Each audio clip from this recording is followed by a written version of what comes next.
එක බොරතෙල් බැරලයකින් නිපදවන ඉන්ධන ප්‍රමාණය කොපමණද කියලා ඔයා දන්නවද?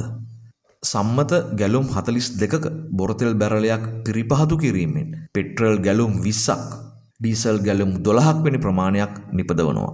පිරිපහදු කිරීමේ ක්‍රියාවලිය අමු බොරතෙල් ඉන්ධන බවට පත් කිරීම පිරිපහදුවකදී ප්‍රාථමික අදියර 3කට සම්බන්ධ වෙනවා. පළවෙනි එක තමයි මේ දේවල් වෙන් කර ගැනීම. බොරතෙල් දල වශයෙන් සෙල්සියස් අංශක 370ක් දක්වා රත් කර ආසවන කුළුණකට පොම්ප කරනවා. ඒ තුලින් විවිධ හයිඩ්‍රෝ කාබන විවිධ උෂ්ණත්වවලදී රත් වෙනවා. ඒවා කුළුණ හරහා ඉහළ නැගී විවිධ උසින් නැති තැටි මත ඝනීභවනය වෙනවා.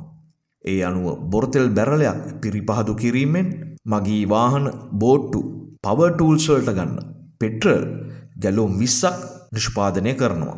ඉන් අනතුරුව ට්‍රක් රථ, බස් රථ, ට්‍රැක්ටර් වගේ වාහන සඳහා ඩීසල් ගැලුම් 12ක් නිපදවනවා.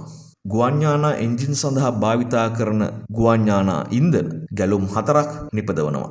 ඉවුම් පිහුම් සඳහා භාවිතා කරන ගෑස් සහ ප්ලාස්ටික් අමුද්‍රව්‍ය සඳහා ද්‍රව වායු ගැලුම් 2ක් නිපදවනවා.